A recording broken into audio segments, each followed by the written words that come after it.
Nah, selanjutnya menurut beberapa sumber, praktik korupsi kuota dan dana haji ini dilakukan lewat langkah-langkah yang sudah direncanakan. Nah, adapun manipulasi sistem di mana kekuasaan ini dimanfaatkan untuk menambah kuota bagi sponsor tertentu. Lalu ada juga skema pembayaran biaya tambahan haji yang secara tidak resmi yang akhirnya masuk ke rekening pejabat terkait. Nah, bukti dari yang ditemukan KPK juga sangat kuat, mulai dari rekaman percakapan, bukti transfer, sampai dokumen resmi yang menunjukkan adanya penyalahgunaan dana dan kuota haji. Nah, kalau dilihat dari dampaknya, kasus ini juga nggak hanya menyentuh ranah hukum, tapi juga langsung dirasakan oleh masyarakat. Banyak calon haji yang sudah menunggu lama merasa kecewa karena kuota yang seharusnya mereka dapat malah disalahgunakan untuk kepentingan pribadi dan juga politik.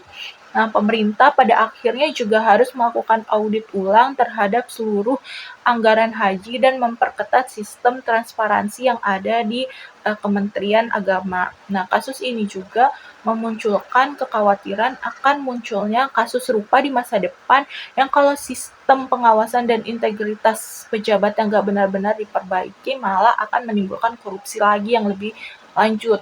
Nah, kasus ini juga kalau dilihat dari sisi analisis, kasus ini juga menunjukkan rapuhnya integritas birokrasi pemerintahan kita sendiri. Nah, ketika kekuasaan dan tanggung jawab keagamaan tidak diimbangi dengan moral yang kuat, penyimpangan jadi mudah terjadi.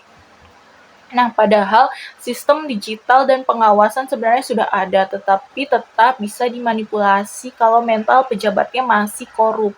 Nah, ini juga menandakan bahwa reformasi birokrasi, khususnya di lembaga agama, masih berjalan dengan lambat. Nah, kasus ini juga bukan cuma soal hukum, tapi juga moralitas dan tanggung jawab publik dari seorang pejabat negara. Nah, lalu gimana sih solusinya? Nah, pertama, langkah yang paling penting adalah memperkuat transparansi akuntabilitas dalam pengelolaan dana serta kuota haji. Nah, prosesnya harus berbasis digital dan diawasi secara terbuka oleh publik. Nah, audit independen wajib dilakukan terhadap seluruh kontrak dan layanan dan sanksi tegas harus diterapkan bagi siapapun yang terbukti menyalahgunakan wewenangnya. Nah, selain itu juga ada mekanisme pembagian kuota juga perlu diperbaiki agar sepenuhnya sesuai dengan regulasi yang ada. Nah, pengawasan lapangan harus ditingkatkan dengan melibatkan lembaga independen seperti ICW supaya proses haji ini benar-benar berjalan tanpa celah korupsi sama sekali.